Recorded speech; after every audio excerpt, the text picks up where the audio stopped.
Okay, welcome to Economic Objectives. What we're going to look at is the key macroeconomic objectives that governments have and how they may be achieved. So hopefully you'll have a framework in which to understand macroeconomics and how any macroeconomy might behave if various policies change. The problem with macroeconomics is you can easily become deluged by too much information that doesn't all quite relate. So what we're going to do is look at the basics, and if you make sure you've got the basics, you should be okay.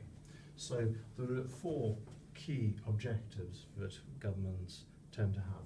The first one is economic growth. Governments want to achieve an increase in output in real terms every year. By real terms I mean taking into account inflation. So we want the output of goods and services in total to increase. Usually for an economy like the UK, it increases by about 2 or 3% a year.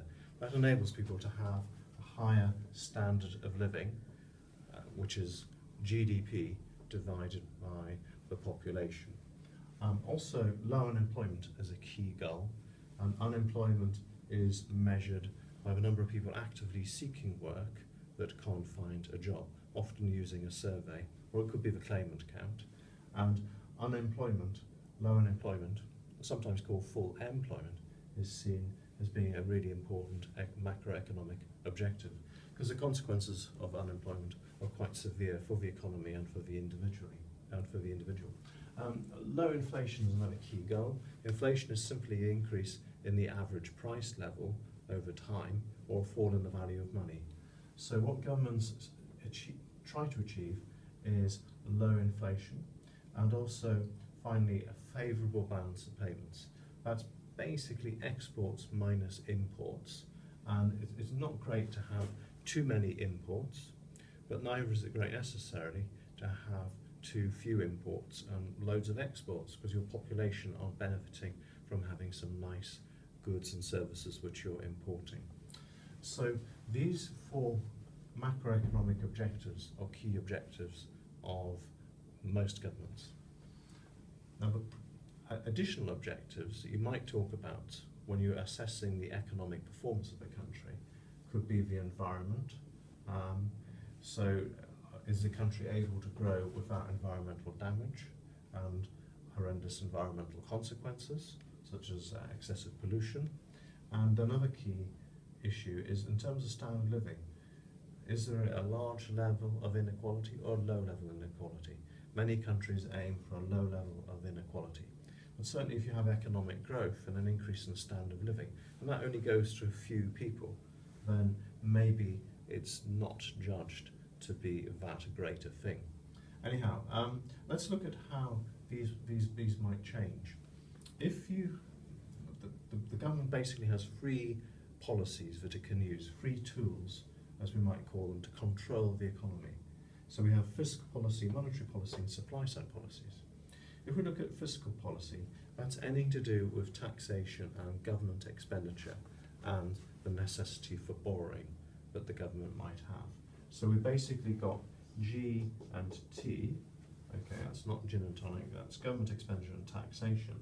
If we increase government expenditure and or we reduce taxation, then individuals are going to increase their spending. If you're paying less income tax, you'll increase spending. Or the government directly spends money in the economy, as you know from the circular flow, that will boost output in the economy and boost aggregate demand. So I remember aggregate demand equals C plus I plus G plus X minus M. So if we boost government expenditure and we reduce, say, the level of income tax, that will boost consumption, because household disposable income will increase. That's your income after you've paid direct taxes, such as income tax. And so consumption is likely to increase. Then aggregate demand will increase in the economy. Okay, and that policy is called a reflationary or an expansionary fiscal policy. Okay, that will boost aggregate demand. And what will happen here? Well, firms will produce more goods and services in response, so economic growth increases. firms may take on extra workers, so unemployment may well fall. So we have an improvement in economic growth and an improvement in unemployment as a result of an increased aggregate demand. But as what economists call a trade-off, we can't have it all. We can't have a cake and eat it, basically, unfortunately, at this point. So what happens is inflation is likely to increase. If we increase aggregate demand and the aggregate supply isn't quite there, then firms will tend to increase their prices as there's more demand for their goods and services. So it's likely that inflation will increase. So inflation will worsen. And if households have a lot of cash because they're paying less taxes, then it might encourage them to go and buy lots of lovely imports or go on holiday abroad, which is an import. So the balance of payments will deteriorate probably because the level of imports will increase whilst the level of exports, which depends on our exchange rate and the level of income in other countries, will probably stay the same. So basically, if it's X minus M, what will happen is imports will increase, exports will stay the same, so the balance of payments will probably worsen. So do you see we have a tricky situation? If we have an expansionary or a reflationary fiscal policy with government expenditure increasing and taxation falling, or it could be just government expenditure increasing, tax staying the same, or it could be just taxation reducing, of course, and have the same expansionary effect. But the problem with that is it boosts aggregate demand, okay, but economic growth will get better on the left, unemployment will get better on the left, but inflation and the balance of payments will worsen. Okay, and it's the opposite situation if we reduce aggregate demand, okay, by having a contractionary fiscal policy, sometimes known as a deflationary fiscal policy, and this reduces taxation, that reduces government expenditure, and or an increase in taxation. That's a deflationary or contractionary fiscal policy. This will do the opposite. It will reduce aggregate demand. Because people paying more taxes, they'll consume less, okay? And government expenditure is falling, so aggregate demand will fall. If aggregate demand falls, then guess what? Firms will produce fewer goods and services, so output falls and worsens, and firms may have to then lay off workers, so unemployment will worsen. But there might be some spare capacity in the economy, some firms that aren't producing at full capacity, so therefore they might reduce their prices, or at least not increase them. So inflation is likely to improve, and if individuals don't have quite so much spending power because their disposable income's fallen because taxation has increased, then the balance of payments may improve, and there'll be fewer imports, and exports will stay the same. And so X minus M will improve because there'll be fewer imports. So this is how fiscal policy affects the macroeconomy. Monetary policy is simply and basically the interest rate set by the Bank of England. So if we have a tighter monetary policy, it will mean increasing interest rates. If we increased interest rates, okay, it means that households are having to spend more on their mortgages. Their mortgage payments might go up because the interest rate has gone up. It means people will borrow less because it costs more to borrow. They have to pay more to service their loan. And it means people might save more. Instead of consuming, they might think, oh, I'll save now. I'm getting a better deal at the bank on my savings. So interest rates, if they increase, they tend to reduce consumption, okay? They tend to reduce investment because it costs firms more to borrow to invest, okay? And what will then happen is aggregate demand will fall, and the same thing happens. We have, that is basically a contractionary monetary policy, a deflationary monetary policy. Aggregate demand will fall, so economic growth will worsen, unemployment will worsen, but as a trade-off, because inflation will improve and the balance of payments will become more favourable. People buy fewer imports if they have less, what we might call effective disposable income. That's income after they paid their mortgage. So monetary policy is another important lever to control aggregate demand and control these economic objectives. The opposite, if we reduce interest rates, then that's known as a reflationary or expansionary monetary policy. And this would tend to encourage consumption and an increase in investment and an increase in aggregate demand, and the opposite of what we've just said. Okay. So we can see that when you operate fiscal and monetary policy, then they perhaps need to work together, and you get this problem of a trade-off. Okay.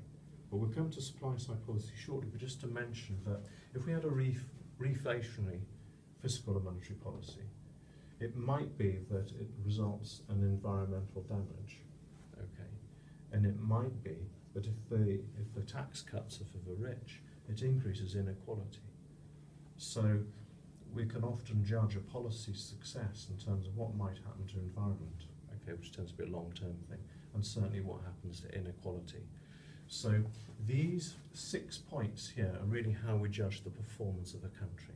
Now, I said before we can't have our cake and eat it, but maybe we can, because if we introduce supply-side policies, these basically boost competitiveness for firms, they boost productivity.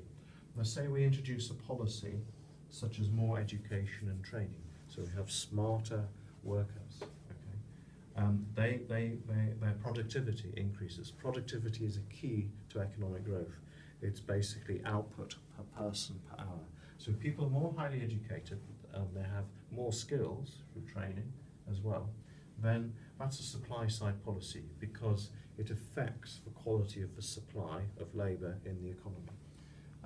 And supply-side policies are any policy really that affects the aggregate supply and tends to boost it, perhaps by boosting productivity. More of that another time. So if we boost productivity, what will happen? Well, output will increase. If the same number of people are working the same hours and they're producing more per hour, then economic growth will increase. If more people have skills, employers will want to employ them because they're more highly educated and more skilled, so unemployment will come down. If people are producing more per hour, then, and they're not taking it up in increased wages, then the firms can charge lower prices, so inflation will tend to improve. And if we're producing goods which are of better quality, okay, and we're producing more goods per hour, so they may be cheaper because we've got a more skilled workforce, then guess what? We're going to have a boost in exports and fewer imports because we don't need to buy as many imports because we're producing goods of a higher quality at a cheaper price than we were before as a result of these supply-side policies. So therefore, our balance of payments will improve, exports will increase, imports will fall, so there'll be an improvement there. So it depends on the supply-side policy as to what will happen to the environment and inequality. For example, a relaxation of planning laws might be good for productivity, but it might worsen the environment in some areas, such as using green belt line to build industries. But you need to assess that in an exam context. And similarly, if we have tax cuts for the rich, because we think they'll work harder and invest more and boost economic growth, that might actually lower inequality. But if we have training for everyone and better education for everyone, then that might improve inequality as well. So basically, I hope I've given you a framework. These are the 3 main tools of economic policy. And by the way, I should say supply-side policies tend to work in the long run, in decades really, or certainly quite a number of years, whereas fiscal and monetary policy tend to adjust the economy in the short run. Okay, so using these tools, fiscal, monetary and supply-side policies, governments hope to be able to achieve these key macroeconomic objectives. And if you're going to judge a country, in terms of its economic performance, then you need to look certainly at these 4 key economic objectives, as well as maybe others such as the environment and the level of inequality. I hope that's useful. Thank you very much.